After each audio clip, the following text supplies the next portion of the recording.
Le film commence alors qu'une horde de personnes font la queue devant une boucherie qui est censée vendre une viande exotique jamais goûtée auparavant. Les gens sont prêts à payer n'importe quel montant pour la viande, tel est son goût. Les jours se transforment en semaines, mais la foule ne montre aucun signe de ralentissement. Elle augmente plutôt. Même les policiers et les politiciens ont pris le train en marche. Un jour, un client curieux pose enfin la question brûlante. À quel animal appartient la viande? Le boucher répond que c'est du porc qui vient d'Iran. Bientôt, la nouvelle se répand dans le quartier comme une traînée de poudre, rendant le magasin de viande encore plus fréquenté. Les bouchers, qui avaient autrefois du mal à satisfaire les demandes de base, ont maintenant commencé à gagner 6 chiffres. Même les grandes usines de viande sont contraintes de mettre la clé sous la porte à cause de l'arrivée de cette viande iranienne. On nous montre ensuite comment cette boucherie est devenue virale en premier lieu. Tenue par des bouchers passionnés, Vincent et Sophie, qui sont eux aussi en couple, la boucherie se situe en périphérie parisienne. À première vue, il semble que la vie du couple se déroule sans heurts. Cependant, les choses sont très différentes en interne. Le magasin n'attire pratiquement pas de clients, et ceux qui finissent par venir sont rebutés par les étranges massages de Vincent sur la viande. Un jour, un groupe de militants végétaliens masqués attaque le magasin. Ils jettent du sang sur le couple et saccagent les lieux avant de s'enfuir. Furieux, Vincent les poursuit et parvient à en plaquer un au sol. Après un peu de lutte, il démasque également le militant. Cependant, les camarades du groupe végétalien arrivent rapidement sur les lieux et le sauvent. Avant de partir, ils ont également tabassé Vincent, le laissant agité. Plus tard dans la journée, le couple rend visite à leurs amis Stéphanie et Marc pour le déjeuner. Dans la cuisine, Sophie pleure à Stéphanie, lui révélant que la banque a refusé de leur accorder un prêt et qu'ils sont en train de faire faillite. Stéphanie essaie d'abord de remonter le moral de son amie, mais commence bientôt à se vanter du fait que son mari gagne beaucoup d'argent. Il est alors révélé que Stéphanie et son mari Marc possèdent également une boucherie qui se porte très bien.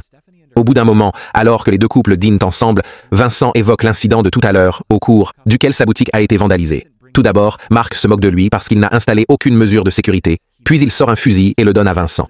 Il mentionne que l'arme est destinée à protéger le magasin de viande des extrémistes végétaliens. Vincent n'a pas de permis d'armes à feu, mais il accepte quand même le cadeau. Sur le chemin du retour, Sophie dit à son mari qu'elle envisage de divorcer car leur mariage est devenu ennuyeux. En homme sage qu'il est, Vincent l'ignore complètement. Et bientôt, il repère l'un des extrémistes végétaliens qui ont saccagé son magasin plus tôt. Pour donner une leçon à ce connard, Vincent met sa voiture en marche arrière pour tenter de le renverser. Cependant, il perd le contrôle de sa voiture et finit par tuer l'homme.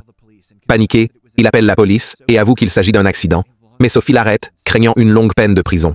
Au lieu de cela, elle suggère qu'il copie une tueuse en série nommée Michel François, qui a disséqué ses victimes et les a laissées dans des sacs poubelles partout dans la ville. Vincent se rend compte que sa femme regarde trop d'émissions de tueurs en série, mais il accepte néanmoins son idée. La nuit, il dépose le cadavre dans sa boutique et commence à le dépecer. Au cours du processus, une oreille tombe au sol et le chien de Vincent l'engloutit en un instant. Après avoir disséqué le corps pendant des heures, il se fait très tard, alors Vincent prévoit de le jeter tôt le matin. Le lendemain, il se réveille tard et constate que la viande a disparu. Alors qu'il le cherche frénétiquement, Madame Coignard, une cliente régulière, arrive au magasin. Elle mentionne qu'elle a tellement aimé la viande que Sophie lui a vendue qu'elle est de retour pour en acheter davantage. Il s'avère que Sophie a vendu par inadvertance la viande humaine à une Madame Coignard sans méfiance, la prenant pour du porc. Interloqué, Vincent tente de la persuader d'acheter d'autres morceaux de viande, mais la dame insiste sur le fait qu'elle veut seulement ce qu'on lui a donné plus tôt. Alors que les deux vont et viennent, Sophie est intriguée et demande à essayer la viande. Incapable de révéler la vérité devant le client, Vincent donne à contre-cœur à sa femme un morceau de chair humaine. Mais à sa grande surprise, Sophie adore ça, ce qui rend Madame Coignard encore plus impatiente. Finalement, Vincent invente une histoire selon laquelle il a acquis la viande d'Iran. Et c'est pourquoi elle est si rare et savoureuse. Il vend ensuite à contre-cœur une bonne partie de la viande à Madame Coignard. Et dès qu'elle part, il révèle tout à sa femme. Étonnamment, Sophie ne semble pas hésiter à consommer de la chair humaine. Au lieu de cela, elle suggère de vendre la viande, affirmant que cela pourrait être le meilleur moyen de se débarrasser du cadavre. Comme prévu, Vincent est horrifié par sa suggestion et s'apprête à jeter la viande.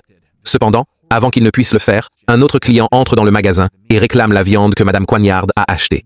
Petit à petit, la viande iranienne fait sensation dans le quartier, et le couple gagne énormément d'argent après l'avoir vendue.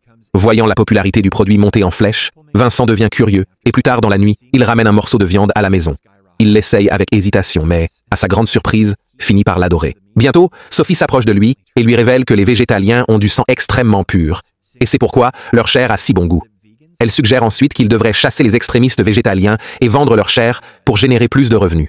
Cependant, Vincent la fait taire, disant que c'est ridicule et immoral. Avant de se coucher, il lui dit également d'arrêter de regarder des émissions de tueurs en série. Le lendemain, la fille du couple, Chloé, ramène à la maison son petit ami Lucas pour le déjeuner. La famille lui sert un steak raffiné, mais il refuse aussitôt. Il s'avère qu'il est végétalien et par respect pour lui, Chloé refuse également de manger.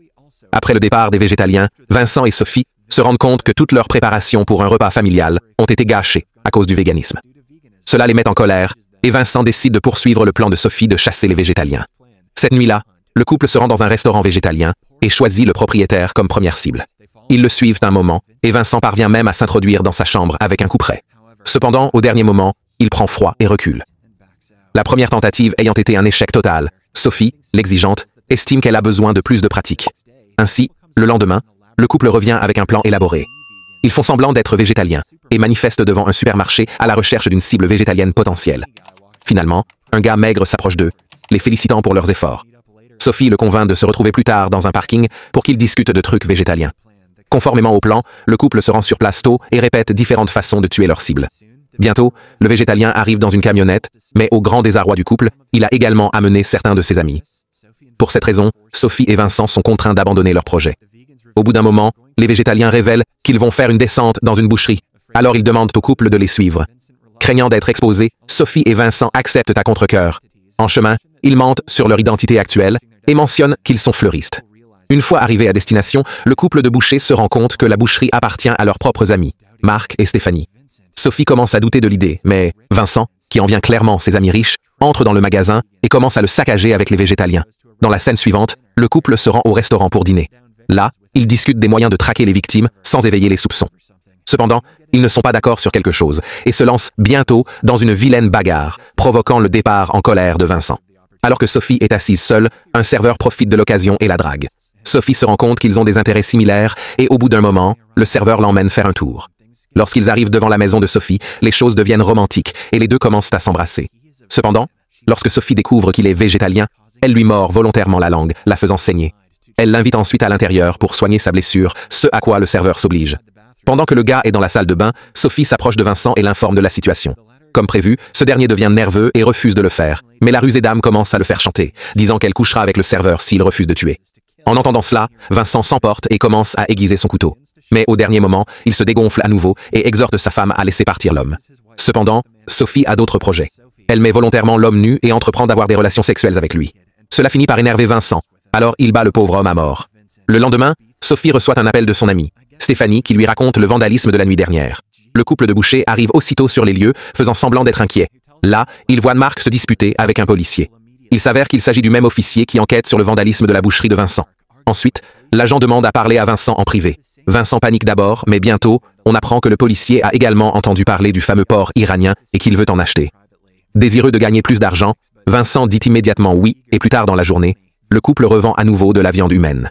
De nombreux clients font la queue pour le produit, et par conséquent, il est épuisé en 1 heure. Par conséquent, il décide de faire de la chasse végétalienne une activité régulière. Et avec l'aide d'armes mortelles et de techniques sophistiquées, il se lance dans une frénésie meurtrière quotidienne. À la fin de la semaine, ils augmentent le prix de la viande et génèrent un profit élevé. Un jour, alors qu'ils déjeunaient avec leurs amis, le couple apporte le faux porc iranien. Et comme les clients précédents, Stéphanie et Marc tombent également immédiatement sous le charme du goût. Mais soudain, en mâchant la viande, Marc mord quelque chose de métallique. Stéphanie, qui est une ancienne infirmière, reconnaît instantanément l'objet comme étant un stimulateur cardiaque. Il s'avère que l'une des victimes de Vincent avait un stimulateur cardiaque installé dans le cœur. Il parvient tant bien que mal à désamorcer la situation, mais la concurrence entre les deux boucheries du couple déclenche une dispute qui se transforme rapidement en bagarre physique. Les maris commencent à se battre au sol et tout d'un coup, Vincent mord l'oreille de Marc et se met à la mâchouiller. Il crache alors l'oreille, lance un regard menaçant à Marc et s'en va avec Sophie, aux grandes dames de tous. Sophie et Vincent continuent de tuer des humains et engrangent d'énormes profits. De plus, leur mariage mourant est désormais également sauvé. Un jour, le couple assiste à un festival végétalien où Vincent remarque un petit garçon potelé. Le cannibale ne peut résister à l'envie de réfléchir à des moyens de massacrer le garçon pour sa viande. Bientôt, Vincent se rend compte qu'il est devenu un psychopathe. Dégoûté de lui-même, il décide de partir. Cependant, Vincent et Sophie rencontrent leur fille Chloé et son petit ami végétalien Lucas, qui est surpris de les voir lors d'une réunion végétalienne. Pendant qu'ils discutent, Lucas mentionne que plusieurs végétaliens disparaissent ces derniers temps. Il est sûr que c'est l'œuvre des bouchers. Lorsque Vincent tente de réfuter cette hypothèse, Lucas s'énerve. Il s'emporte et crie après le couple de bouchers, les obligeant à quitter la fête. Malheureusement, l'un des végétaliens qui accompagnait auparavant le couple à la boucherie de Marc surprend la bagarre et est stupéfait d'apprendre qu'il s'agit en réalité de bouchers. En dehors du festival, Sophie pose les yeux sur une femme potelée et demande à son mari de la tuer. Malheureusement, grâce au combat précédent, Vincent a retrouvé sa vigueur pour tuer des gens. Une fois le travail terminé, ils rentrent chez eux. Plus tard dans la nuit, alors que Vincent est en train de massacrer la femme, quelqu'un frappe à la porte. Malheureusement, c'est le policier. Vincent ouvre la porte avec précaution et les deux commencent à discuter. L'officier révèle que 10 végétaliens ont disparu et que les bouchers sont devenus les principaux suspects. Soudain, le chien effronté apparaît et marche derrière l'officier avec une main humaine dans la gueule. Vincent panique, mais il renvoie rapidement le chien en lui criant dessus. Cela laisse perplexe l'officier. Et Vincent dissimule l'affaire avec une fausse histoire selon laquelle il souffre de SSPT depuis la dernière attaque extrémiste végétalienne. Bientôt, l'officier s'en va, mais Vincent a le sentiment qu'il est à leur écoute. Il partage ses inquiétudes avec Sophie, mais elle lui assure qu'ils ne peuvent pas se faire prendre puisqu'ils se sont débarrassés de tous les corps et qu'il n'y a aucune preuve contre eux. Il s'avère que Vincent s'est débarrassé de toute la viande de leurs plus récentes victimes, soit en les vendant, soit en les éparpillant dans la ville, dans des sacs poubelles. Ils ont pris ces mesures à la suite d'une plus grande prise de conscience sur les réseaux sociaux et d'une intensification de la recherche des personnes disparues. Soudain, on sonne à la porte et le couple trouve Lucas à la porte. Il les salue et s'excuse de s'être mal comporté avec eux lors du festival végétalien. Lucas explique alors qu'il est très stressé depuis que ses amis végétaliens ont commencé à disparaître. La rusée Sophie le réconforte et fait signe à son mari de faire de Lucas leur prochaine victime. Cependant, Vincent refuse et escorte à la place leur futur gendre jusqu'à la porte.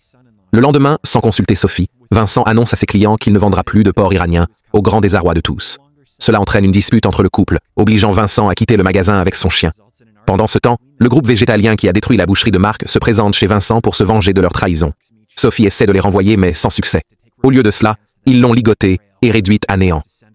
Lorsque Vincent revient de sa promenade et aperçoit les camionnettes dehors, il se rend compte que quelque chose ne va pas. Sans perdre de temps, il entre dans le magasin avec un coup près et voit les végétaliens sur le point de tuer sa femme. Enragé, Vincent intervient et avec l'aide de son chien, il assassine 2 d'entre eux. Un végétalien parvient à empaler Vincent à l'épaule, mais heureusement, Sophie se détache à temps et l'achève. Le film se termine alors que le couple est arrêté avec 30 meurtres à leur actif. Il est révélé que c'est Marc et Stéphanie qui ont signalé le comportement étrange de Vincent à la police, ce qui a finalement conduit le couple de bouchers à se faire arrêter. En raison de la gravité de leur crime, Sophie et Vincent sont condamnés à mort. À très bientôt pour une autre vidéo sur Mystère Récapitulé.